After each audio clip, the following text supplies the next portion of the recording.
একটা সময় ছিল যখন বাংলা সিনেমাকে শুধু আমাদের ভারতের অন্যান্য ইন্ডাস্ট্রি নয়, ইন্টারন্যাশনালি রিমেক করা হতো। মানে তখন বাংলা সিনেমার ভেবে দেখুন মানটা কোন জায়গায় ছিল। ইন্টারন্যাশনালি সেই সিনেমাগুলোকে রিমেক করা হতো। এত ভালো ভালো সিনেমা বাংলা ইন্ডাস্ট্রিতে তৈরি হতো।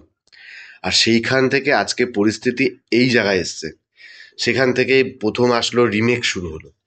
প্রথম দিকে যে রিমেকগুলো হতো, যখন আপনারা দেখে থাকবেন বা এখন একটু রিওয়াজ যদি করেন, প্রথম দিকে রিমেকগুলোতে কোথাও কোথাও কিছু চেঞ্জেস করা হতো।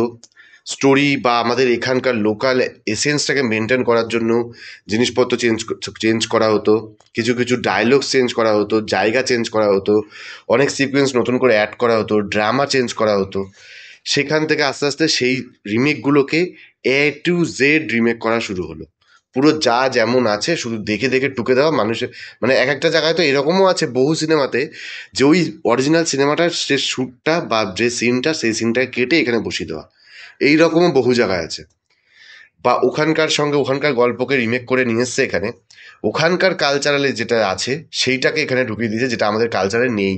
আমরা সেটার সঙ্গে ম্যাচই করাতে পারবো না বা বুঝতেই পারবো না যে কেন হলো এটা, কারণ ওটা আমরা জানিই না। এর কয়েকটা এক্সাম্পল দিচ্ছি আমি।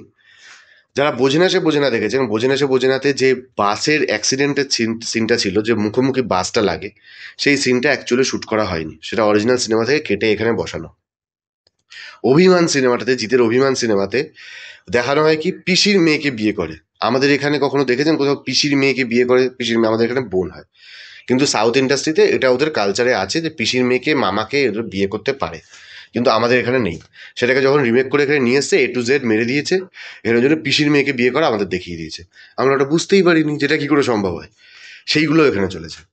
আর তারপর থেকে যখন রিমেক বন্ধও হলো, মানে ভাবুন যে নতুন ট্যালেন্টকে, অরিজিনাল প্রতিভাকে মানে চেপে দেওয়া দিতে দিতে দিতে দিতে আজকে এমন একটা সিচুয়েশন এসছে, যখন আজকে অরিজিনাল সিনেমা তারা বানাতে চাইছে, তারাই বানাচ্ছে কি খাদানের মতো সিনেমা।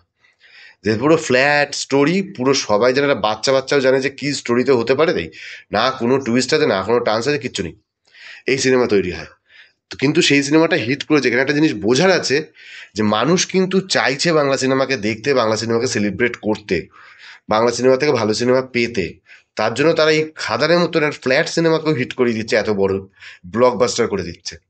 তাহলে ভাবুন, যদি ভালো সিনেমা, ভালো স্টোরি, ভালো টুইস্ট অ্যান্ড টার্নস দিয়ে সুন্দর করে সাজিয়ে বানায়, সেই সিনেমাটা কোন লেভেলে যাবে।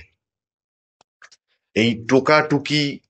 মেন এখন সব থেকে বড় প্রবলেম হয়ে দাঁড়িয়েছে, দেব একটা কথা বলেছে, যে আমার সিনেমা হিট হয়েছে কি হয়নি সেটা নিয়ে বেশি মাথা ব্যথা নেই, ওর সিনেমাটা ফ্লপ হয়েছে এটা নিয়ে বেশি মাতামাতি, এটা নিয়ে বেশি এনজয় বা এটা নিয়ে বেশি আনন্দ পাওয়া।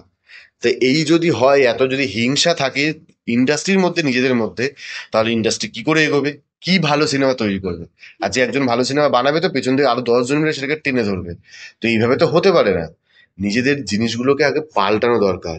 ভাবুন আমরা আজকে কোথায় ছিলাম, কি ডেলিভার করতাম। মানে বলা হয় বাঙালির রক্তের মধ্যেই আছে আমাদের আর্টিস্টিক আর্টিস্ট আমাদের বাঙালির রক্তের মধ্যে আছে। প্রতিটা বাঙালি ঘরে কেউ না কেউ কবিতা লিখতে পারে, গান করতে পারে, এ সবার ঘরে আছে। আর সেইখানে আজকে বাঙালির ঘরে নাকি বাঙালি ভালো সিনেমাই তৈরি করতে পারছে না, ভালো স্টোরি বলতেই পারছে না। কি পরিস্থিতি এসে দাঁড়িয়েছে! এই জিনিসগুলো পাল্টানো দরকার। বাঙালি কিন্তু এখনো অডিয়েন্স বাংলা সিনেমার পাশে দাঁড়ানোর চেষ্টা করছে, তারা চেষ্টা করছে, কিন্তু বাংলা সিনেমা চেষ্টা করছে না।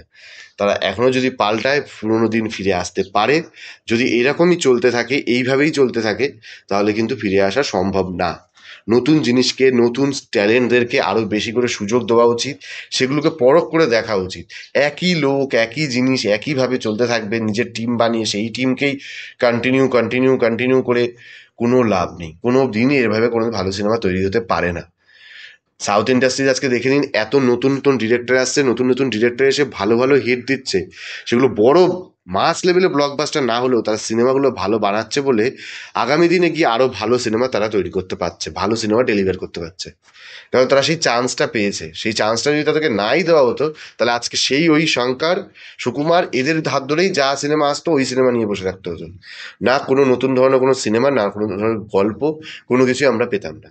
আজকে সাউথ ইন্ডাস্ট্রি এই জায়গাটাতে এসে পৌঁছেছে, তার বিরাট বড় অবদান হচ্ছে নতুনদেরকে তারা চান্স দিয়েছে। হ্যাঁ, তো সেখানে নেপোটিজম কিন্তু অনেক বড় লেভেলে, সেটা নিয়ে অন্যদিন একটা আলোচনা করব। আজকে যেটা বললাম সেটা হচ্ছে বাংলা সিনেমা নিয়ে, সাউথ ইন্ডাস্ট্রি নিয়ে অন্যদিন একটা আলোচনা করব। কিন্তু যদি এই ছিল ভিডিও, যদি কিছু ভালো থাকে ভালো লাগলে লাইক করবেন, কিছু বলার থাকলে কমেন্ট করবেন। ধন্যবাদ।